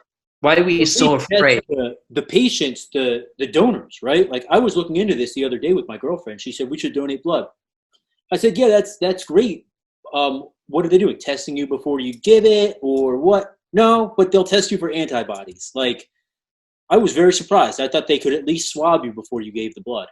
Right. I think when what you need to really be testing for is the virus genome. Okay. So that means that the blood is infectious. So antibodies don't really mean anything, because antibodies means that you've been exposed, whether it's to a vaccine or you've actually been exposed directly to the pathogen. But and you can get, that's not really going to matter. And in fact, when you talk about convalescent plasma, that's really what it is. Plasma is really, you're taking, like, let's say you had COVID-19, you've recovered, it's taking your antibodies and injecting it into me, or giving your plasma to me, your antibodies. And what it does, it'll give me some sort of protection. That's really the principle behind convalescent plasma. So that would actually be way better if you got COVID antibodies with your blood transfusion. It's like a bonus, right? I mean, theoretically, yes. But what the infectious part about it is the genome, is the virus's genetic material. It's what Dr. Patterson said that they found in Canada in one of their blood banks, which was interesting. And I probably need to send him. He's in the middle of his research and he's ready to publish a couple of papers. So been really hard to get a hold of him. But it would be interesting to sort of have a discussion with him. And I'm trying to have some other discussions with some of the virologists in the country about the blood banks. Again, I talked to other physicians about it, and everyone goes, "Oh, that's not possible." Like, how do you know that? Right. Well, it's not possible. It's a respiratory disease. Yeah, but how do you know that? It's the same. I feel like I was a little kid during the HIV pandemic. I feel like I'm reliving that. Yeah. With, people not trying new things out and just setting their dogmas, their ways, and this is what medicine said. This is the principles behind it. And you bring that up at the very first part of the interview, and you said, "Look, I'm really not beholden to anyone in particular. I can say what I want." And the fact that you bring up that there's so much kind of tradition in medicine, so to speak, guys don't want to speak out. Guys don't want to step out of the box. It's the same thing in the fire service, honestly. Like, it's a cliche almost. Like, there's so much tradition that you don't want to do anything the right way or the new way. And not that medicine's the same way, but I know what you're saying, as far as, like, there's a lot of check boxes that you need to make, and guys aren't thinking out the box enough.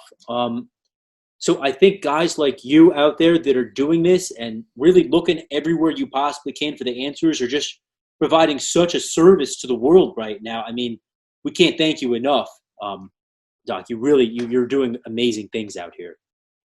No, I really appreciate the kind words, but I'll say that there's some really incredible minds out there, and just being able to connect with them has just really, really been so. For me, the one thing I learned very quickly in medicine. My dad's a physician. I learned that you have to be humble in medicine, even as a physician. You're going to learn something new every single day. You're going to learn from the layperson. You're going to learn from your patient. You're going to learn from the janitor. That's just my approach to things. Someone's going to give you a new perspective. One thing's, with social media, my YouTube, I have people ask me questions. I learn a lot from people. They'll tell me, I'm not a researcher. I'm not a scientist. I'm a doctor. I started doing some independent research and I found this. And then I'm like, wow, okay, cool. And then I started reading it I'm like, whoa. So I've actually learned a lot from non-physicians and non-medical people and scientists than medical people. And maybe it's just that, they come from a different perspective. Sometimes you're in the middle of the forest and you really have that point of view of really looking at different things. And I'll admit, my training is really set. It's like, this is how it's done. You don't deviate from it. And maybe so maybe I have myself, I've lost a little bit of perspective, but it's really humbling when people, it still blows my mind that they reach out to me in social media. I put myself out there, and and again, I appreciate the kind words you said, but I didn't really understand what that really meant. People go on YouTube and Twitter and whatnot, and they're trying to build their social media presence. They want to be the doctor or the scientist or the movie, the singer or whatever it is, the personality on the internet. And that was really not I was never trying to be any of this. I just was trying to help. I have my little medical wellness center, and I was just trying to make videos to teach them and have my clients have some source of information. But I'm humbled by the number of people that have reached out to me. And sometimes I haven't really had an answer. I had these people with these post-COVID-19 complications. A lot of times I haven't said anything. I'm like, I think it could be cytokines. You should ask your doctor this. And they come back and be like, we're so grateful, actually. Someone is listening to us. Like, people think we're crazy. People think like we need to go on anti-anxiety medications and antidepressants, and we got, this is part of the complication is something neurological, something with our psychological status. And it was like, you've given validation to how you're feeling, and that for me, it's pretty powerful. That if I can give, one of the things about being, being an American, being a physician, being all of that is giving hope. This country is full of hope and dreams. Being a physician is not about, I've said this so many times on YouTube, it's not about medications. It's not about Remdesivir or the experimental drugs or intubation, mechanical ventilation. It's about giving hope to people. It's about giving hope and telling them, I'm going to fight for you, so you continue fighting for yourself. Because when everyone's given up on you, what's the point? You have no reason to live. You have no reason to fight. Yeah. And it's just really, it's really humbling how I've gotten involved in people's care, and people's faces, names, things I don't even know. And I haven't done it. I really haven't done anything. And I think, but in retrospect, I think they just wanted to hear that there was someone that was trying to bat for them. There was someone that was telling them to continue fighting, which is probably the cruel thing about our medical system, our healthcare is, we don't really give hope to people. We just say we don't know, and we kick them out to the curb. If it's not in the manual, if it's not in the handbook, it just blows my mind.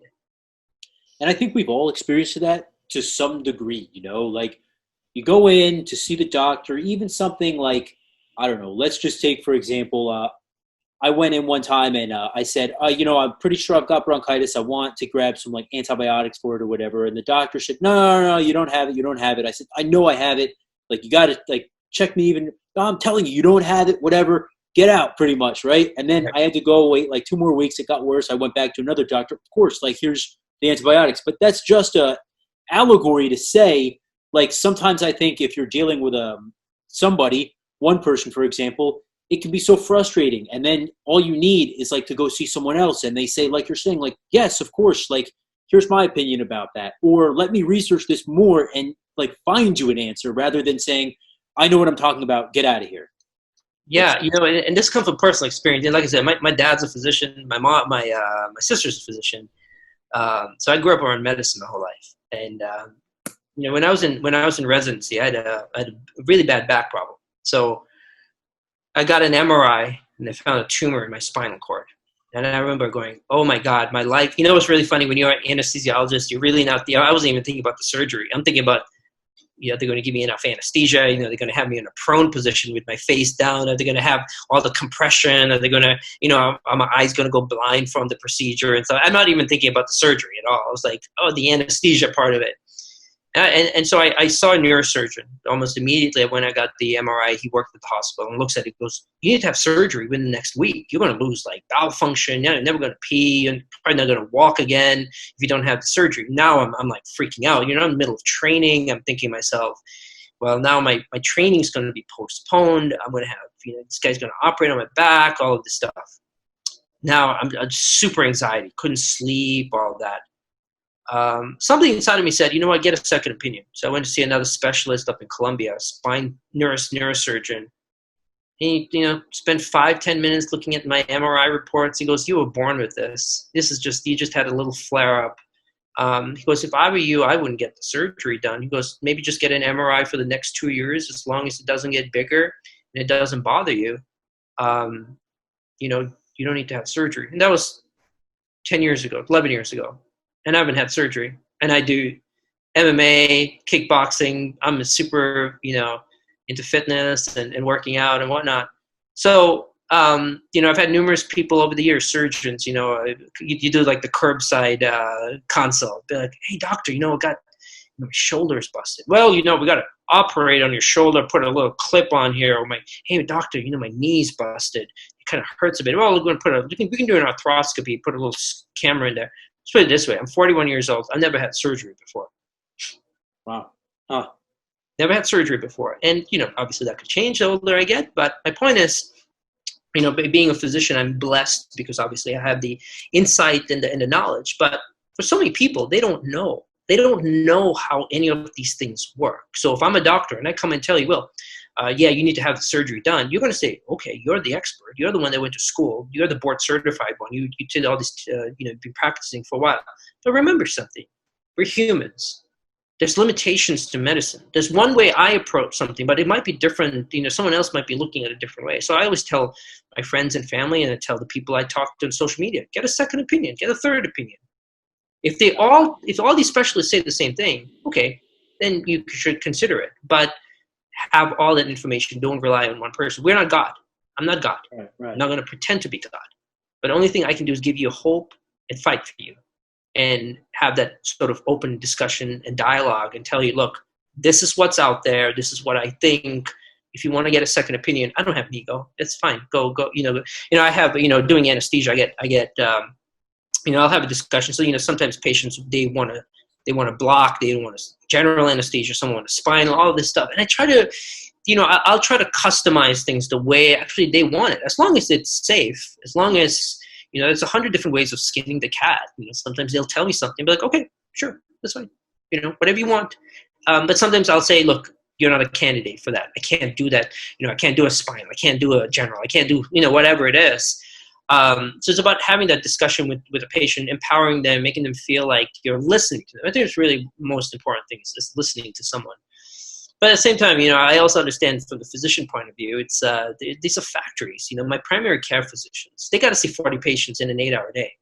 Got 15 minutes. If they don't finish their patients in that time period, if they don't finish their notes, they get dinged financially. Yeah.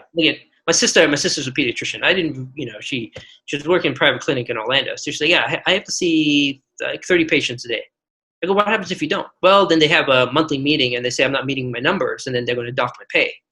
So I said, so how long do you have per patient? 15 minutes. I got to do all my notes, see the patient, and get all the labs, get all the stuff done. 15 minutes.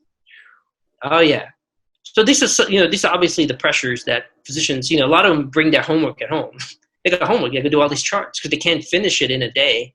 They're putting 12 hours a day just seeing, fast turnover for the patients because you got to make the revenue for the practice or the hospital. So in the perfect world, we would have more time for each patient and more individualized care for each patient. Yeah, but it's the medical personnel. Again, the country's so big. We've got 360 million people. We have a shortage of physicians, shortage of mid-level providers. So in an ideal world, yeah, absolutely. But you got the reimbursements as more and more are being cut by Medicare, Medicaid, and insurance companies. The pressure is now on providers now to start seeing more patients to make up for their revenue, for the loss of revenue. So increase in productivity. And the really sad thing about in America is we don't look at patients as human beings. We look at patients as RVUs. Yeah. We look at people as generating revenue. And, it's just the reality of it. This is the side of medicine that the American people don't see, where Wall Street and private, the two largest anesthesia practices in the United States are controlled by Wall Street and private equity. Wow. Yeah, they're the owners of it. It's not hospitals, it's not physicians, private equity. You got investors. So obviously that's a whole different discussion. You go down a whole slippery slope of what do we do about that.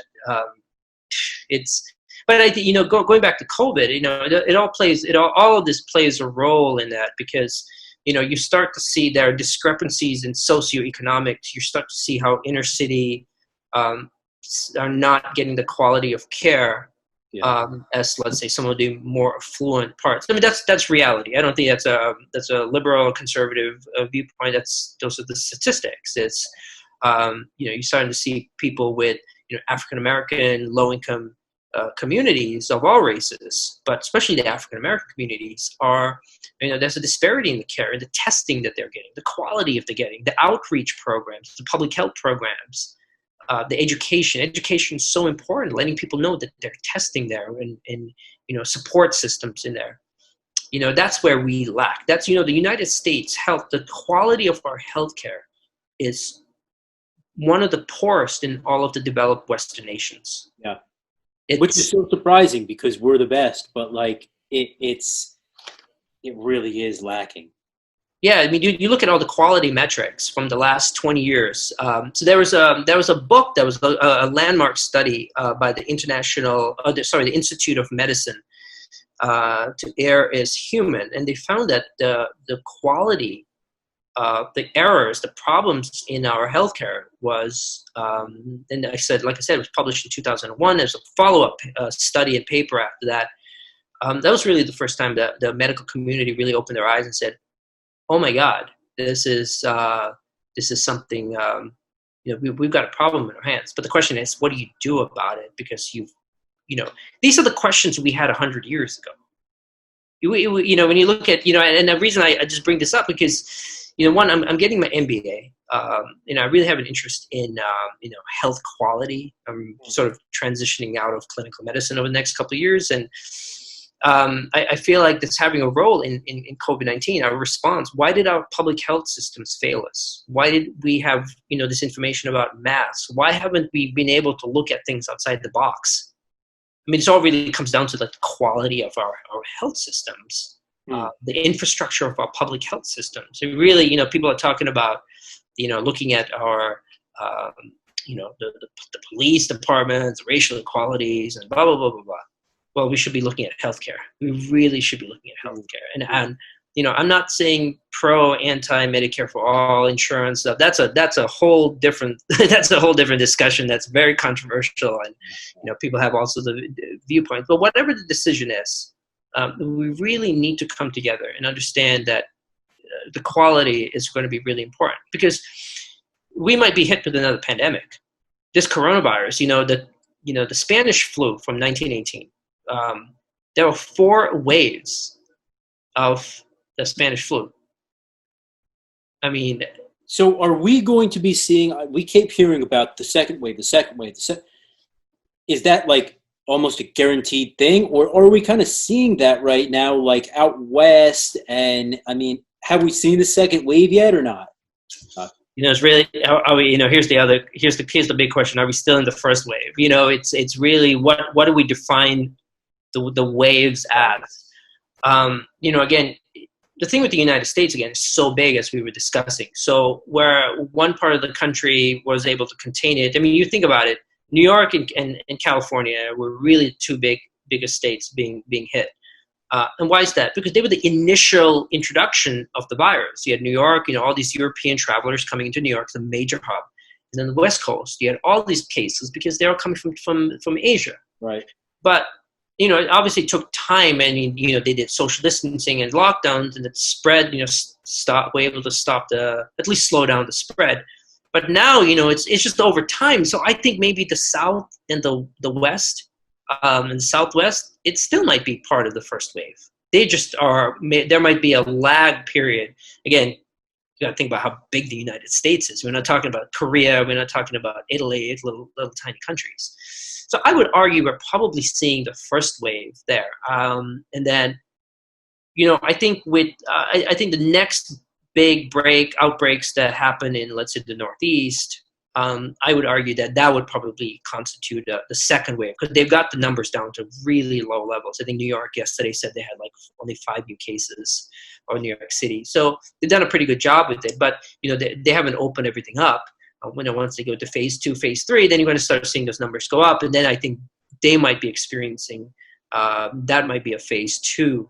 Oh, sorry, the second wave that's going to be hitting them. Yeah. Here's something that's really been dogging me, and I won't take up too much more of your time, but I have a couple of questions left here. Is, for example, with the viral load theory, let's say, you touch a thing, it had some COVID on it, you pick your nose or whatever, you get the damn COVID. That's way less of a viral load than, say, somebody sneezing in your face. So theoretically, you're going to get a lot less sick, if I'm correct, I think. Yes. Wouldn't that actually, providing you had no complications, be a fairly good thing? Because then you have the antibodies, you're good to go from there, right? Yeah, and so this is probably going to go into the question of I think what you're really kind of the underlying question, the main topic is probably herd immunity. Right. Is probably where that whole concept would tie in. So here's the thing. Sure, you get the antibodies. Sure, yeah, we get everyone exposed. So here's the thing with herd immunity. Herd immunity basically means that you have antibodies in the community, whether it's through a vaccine or whether someone's been exposed. So, for example, let's say you have 100 people. We'll just use 100 as an example in a room. Let's say you have 90 people have the antibodies, whether they got exposed or they had a vaccine. So now, when one person gets the virus, the other 90 people are not going to get it and be sources of spreading the infection. See, one of the interesting things about COVID and all these viral infections is they look at the number, how infect, like if one person gets it, how many people on average do they infect? COVID-19 on average is anywhere from 2.5 to 3.5 people. So on average, about 3 people. So if you get it, you're going to infect 3 people. Those 3 people are going to infect 3 more people. So you can just see how exponentially that can grow. So with herd immunity, what you're trying to say is, like, if you have 100 people in a room, one person gets it, they're really going to only affect 10 people, not the other 90, because the other 90 have the antibodies. Most of the time, if you have an effective vaccine, the vaccine is going to develop antibodies, or your body's going to develop antibodies to it. So if you get exposed to it, it's not going to do anything. And that's pretty much how we were able to eradicate smallpox. Smallpox was, we gave it. I'm sure you probably almost, kind of as young as me, that I didn't have smallpox. My parents did. I'm sure maybe your parents or grandparents did, but it got eradicated because there was herd immunity. It's a great example of how herd immunity works. The problem with COVID-19 is, 1, we don't have a vaccine, an effective vaccine. But 2 is, if you have the infection, let's say, you go touch, you want to get exposed. People are talking about, I want to get it and get it out of the way. Okay, but are those antibodies, first of all, are they going to last? Right. And if you do develop the antibodies, are they going to be effective? So you can have the antibodies, but are they really going to fight the virus the second time you get it? So those are the big lingering questions that we really don't have the answers to. So right now, we don't know if herd immunity is going to work. And the same thing going to the whole thing with the vaccine. I suspect that we're going to come out and say, yeah, we got a vaccine. It works. But the problem is, we don't know the antibodies that your body's making, if it's going to be effective and how long it's going to last. Yeah. So what's the point getting a vaccine if it's only going to last you 6 months? Exactly. Yeah. And we don't know, and we won't know. I mean, we just have to wait and see. Am I correct? Yeah. We pretty much have to wait and see. Yeah, exactly. And that's just the great unknown behind it. So it's not, I've heard people say, well, eventually everyone will get COVID and then the herd immunity will go away. It's like, well, that's assuming that the antibodies that you develop are going to last long. They're going to be effective and last for years. Right. Like the flu, right? We get it, every season it comes around, and right. Like basically, the thing with the flu, the interesting thing about the flu, it's not so much that the antibodies don't work. It's just the virus mutates so quickly. And so what they do is they look at, when they say H1, N4, N3, whatever. there are these enzymes or receptors on the virus, hemagglutinin and neuraminidase. And so what they do is they have models and they try to predict which strain is going to be the most prevalent in that season. And then they develop the vaccine against that. Now, the thing with, just want to talk a little bit about the vaccine. Most vaccines, what they do is they have to grow it in an egg culture, and that's what usually takes a really long time for production.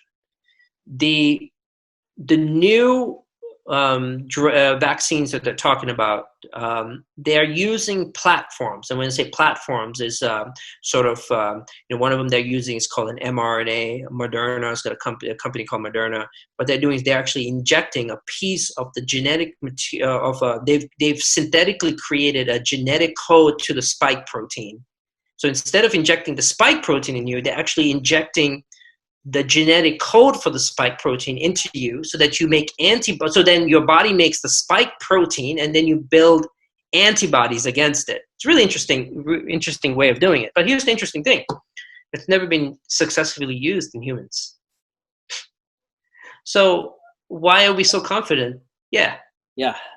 So why are we so confident that it's going to work? We don't know. They're also using DNA.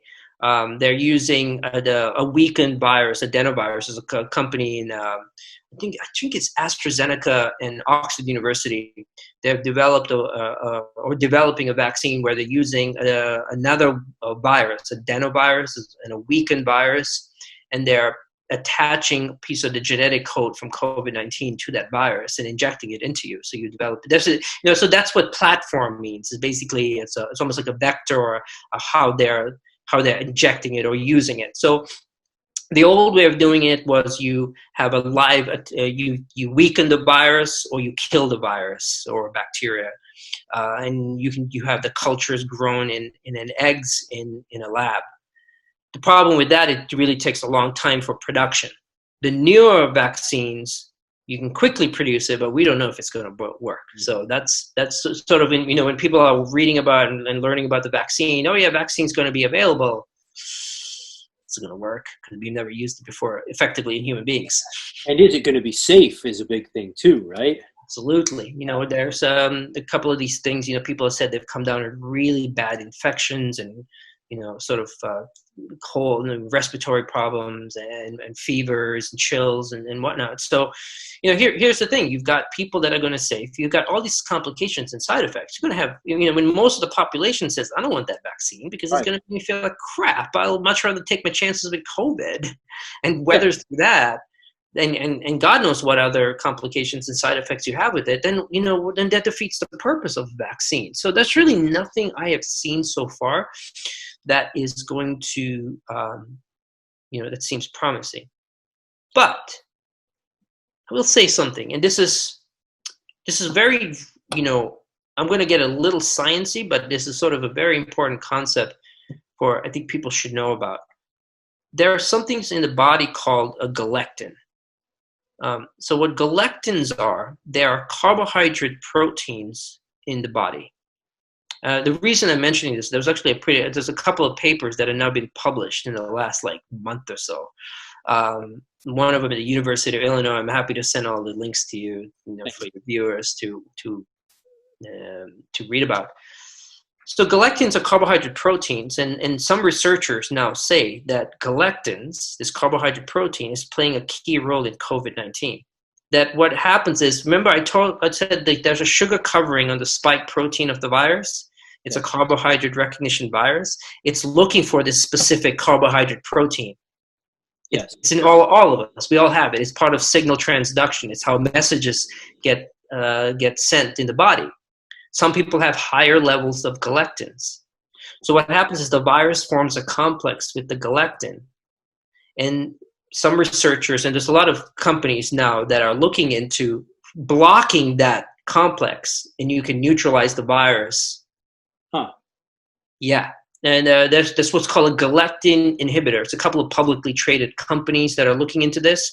A lot of researchers now going, wait, this might be the future. Not only would it help for COVID-19, influenza, RSV, so many other diseases. Really fascinating stuff. I won't go too much into the nerdy part of it. I've talked a little bit about it on social media, on YouTube, but that's probably where my research and where I'm going to probably end up going to take my career down. Is I truly believe that is the key to unlocking all the viral illnesses. Wow. Huh. Yeah. I'm going to look into that more for myself as well. Absolutely. One last question for you about asymptomatic people and about people in general who get this, and younger guys like you and I, and even the younger crowd. Oh, I don't got to worry, whatever. But then you mentioned about the people with later complications. We've heard reports about asymptomatic people. Then you take their lungs, an X-ray or whatever, and their lungs are fried, like they're messed up. Is this like a genuine thing, and do we have to be kind of concerned about this? Yeah, it's really, really interesting. So when you looked at, again, we'll go back to SARS again, back in 2003, and the reason I refer to that is, we're really learning a lot about COVID. We have learned and continue to learn from that initial, pandemic, or that outbreak. When you looked at lungs of the SARS patients from 2003, they all had something called pulmonary fibrosis. So what that means is, when you get a cut, you get a scar, right? Scar tissue. Same thing in the lungs. So when you have an inflammation in the lungs from ARDS and whatnot, all that inflammatory, all this inflammation that took place in the lungs, once it heals, it doesn't go back to being normal. It forms fibrosis. Okay. And what happens with the fibrotic tissue is that you no longer are able to sort of conduct or exchange oxygen, because the tissues become fibrotic. They're, kind of this connective tissue comes in. It's all destroyed now. It's almost like you have a scar on your arm and your skin. It's scar tissue pretty much, but it doesn't work the same way as before. So when you're having, it's really hard to say right now, are these asymptomatic patients developing some sort of fibrotic tissue? Because, it's highly unlikely, because they would have had some symptoms. It's really, and you can't really look at it. It's more like, were there cytokines involved that were causing the destruction? Did they really have other symptoms, or were they purely asymptomatic? If they didn't have any symptoms, like absolutely no symptoms and no underlying conditions, I don't really see how you could tie it into any underlying lung issues, because there's so many, think about it, 80% are asymptomatic with no really serious or mild complications, and most of them are fine. I know so many people just recovered just like that and didn't even know. But if there's something underlying going on, then there could be a role of cytokines. They definitely had to have some sort of maybe respiratory symptoms. Maybe it would have been mild that were causing some of these complications.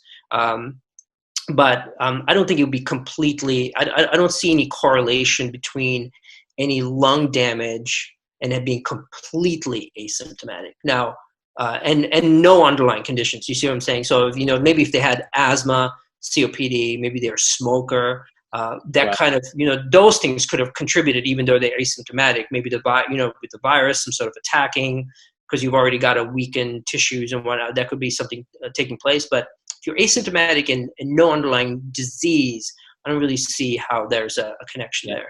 And smokers and vapors, I would assume, are actually more at risk.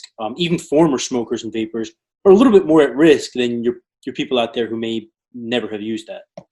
Yeah, absolutely. You're talking about destroyed lung tissue, so they're already you're dealing with destruction in the airways already. So it's just great breeding grounds for the virus to, as these inflammatory cells come in, it's already destroyed tissue, so just further causes the destruction. I'm going to mention, since I mentioned about galectins and we talked about pulmonary fibrosis, galectins have been shown in animal studies to reverse pulmonary fibrosis. Right now, it's a permanent condition.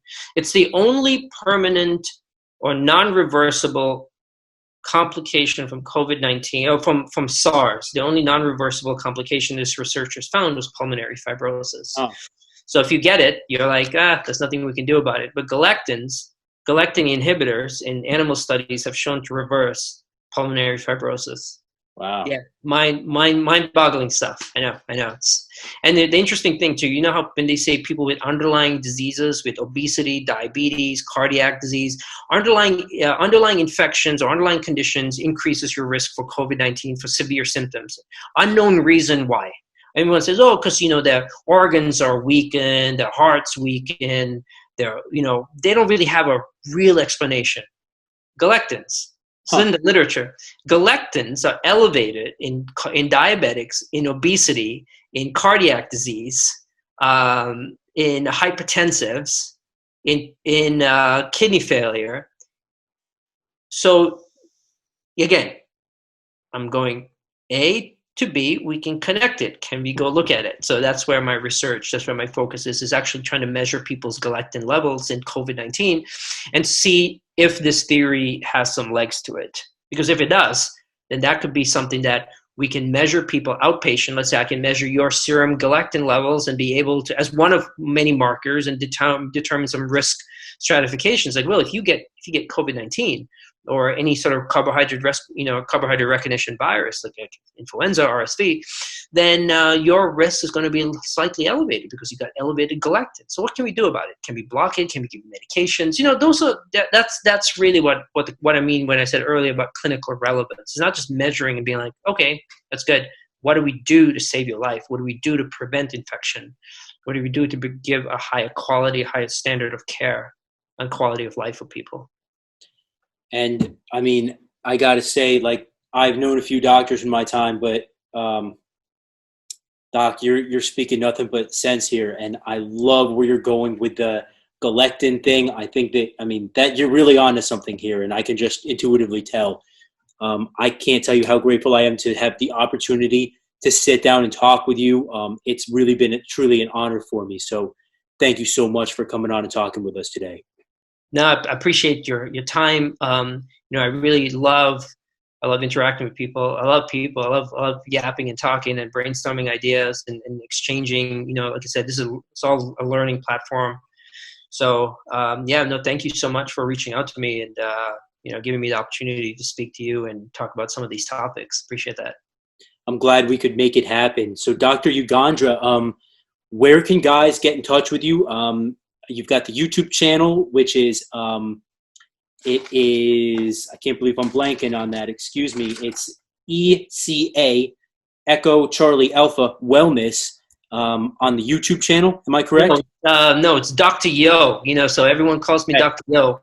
That's just a nickname back in the day. So I've ran with it. So if people want to find me on YouTube, see my theories on galectins, I've talked about masks, I've talked about some of the other things out there. Also it's really cool is I try to bring researchers on like Dr. Patterson, Dr. Platt, bring some real life, see what people like behind the scenes, what the researchers are doing, some of the really interesting things out there for the general public to understand.